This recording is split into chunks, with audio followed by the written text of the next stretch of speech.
So, if you've been anywhere in the anime community for the last year or so, you've probably seen, or heard at least, of this anime. My Hero Academia, or Boku no Hero, is a brand new shonen that everyone seems to love. It has two seasons, but why is it? Why has My Hero Academia become so popular? Is it due to the animation, the amazing fight scenes, or it's everyone hopping onto it due to pure nostalgia that Naruto and Bleach have left us since they've left the big three and have all ended. Now, a big reason why My Hero Academia actually succeeded this well to becoming a really big shonen right now is due to timing. It came out around the time Naruto ended in 2014, Bleach recently ended, One Piece it's not ending anytime soon, so everyone just disregarded that fact, but everyone was looking for a shonen that could replace Naruto and Bleach. Now, I feel that the community grasped onto My Hero Academia, the Promised Neverland, and Black Clover to an extent. Those are the three new shonens that people have really tried to put up there, and for good reason.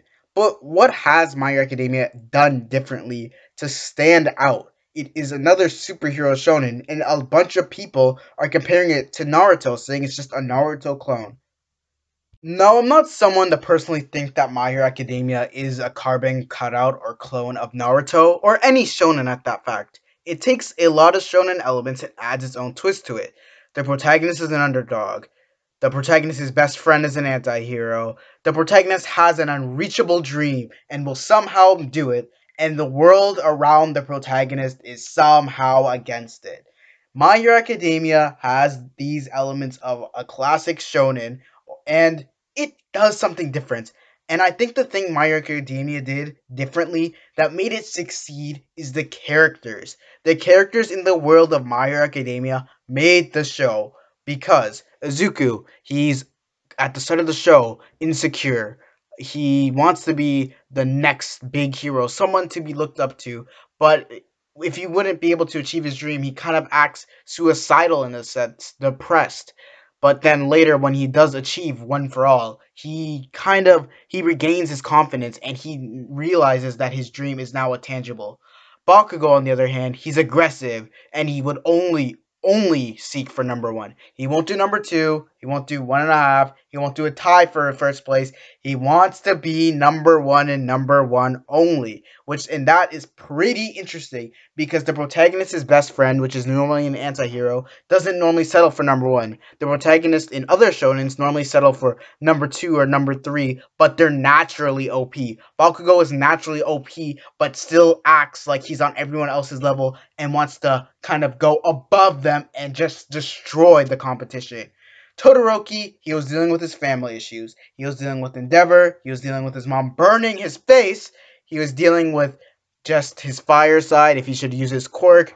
And he kind of gave himself a nice cloak at the very first season where you wouldn't really think anything of it. You would just think, oh, this guy's half hot, half cold, but he prefers to use ice.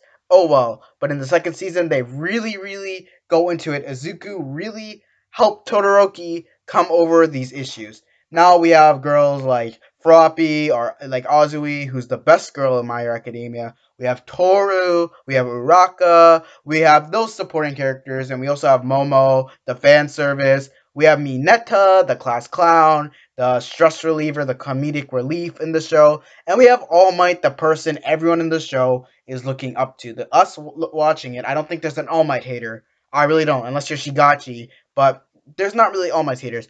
All the characters are very likable, or there's a side of characters you can pick where you can get attached to one certain character, so you can't just say all the characters in My Hero Academia are boring. My Hero Academia's characters really made the show interesting and added its own twist. The protagonist does not just want to achieve its goal and do anything means necessary.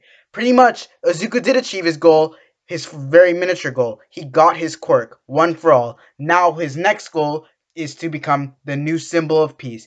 He's not like, let's just say, Naruto, where he's trying to prove to everybody. Azuka wasn't trying to prove to anybody. He was trying to prove to himself and maybe Bakugo to an extent that he could be a hero. And that is really good on the creator of My Hero Academia's part, that he made the characters interesting. The character designs are very memorable. There's not a character, even the randoms in the back, like they're all memorable if you see their face. That is something My Hero Academia has done very, very well.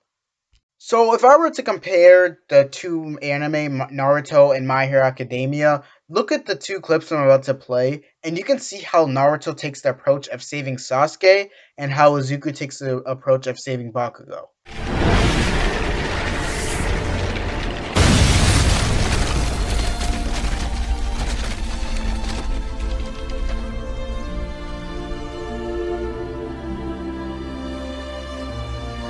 よう、怪我はねえかよ、ビビリ君。What the hell? Why are you here? I don't know. My legs, they just started moving. I don't know why I did what I did. Sorry, kid. It's not good. You really think they let someone like you in when they could have me? Honestly, don't. Maybe it was the look on his face. Kamchan, I couldn't just stand there and watch you die. No, as you guys could see, there's a huge difference from Izuku and Naruto. Naruto had the Nine Tails. He had the physical power to save Sasuke. Izuku, he doesn't have the power. He was quirkless. And I saw this video from the explanation point where he kind of says that in the fight with the slug monster, Izuku would want to rather die and go down as a hero than just stand there in the crowd. That's the reason why he actually went in the first place. With Jay Deatharms calling Jay Deku suicidal, I can't help but think that part of Jay Deku wanted to die in that fight, to become a hero in the only way that was left to him after All Might closed that door permanently, through martyrdom. Now, this is why I like the way My Hero Academia handles things. It's interesting and complex. The new generation of anime is coming around the corner with My Hero Academia, Black Clover, The Promised Neverland. Hunter x Hunter, it could go up there if we get more source of serials, but I guess Hiatus x Hiatus is still on hiatus, so we'll see from there.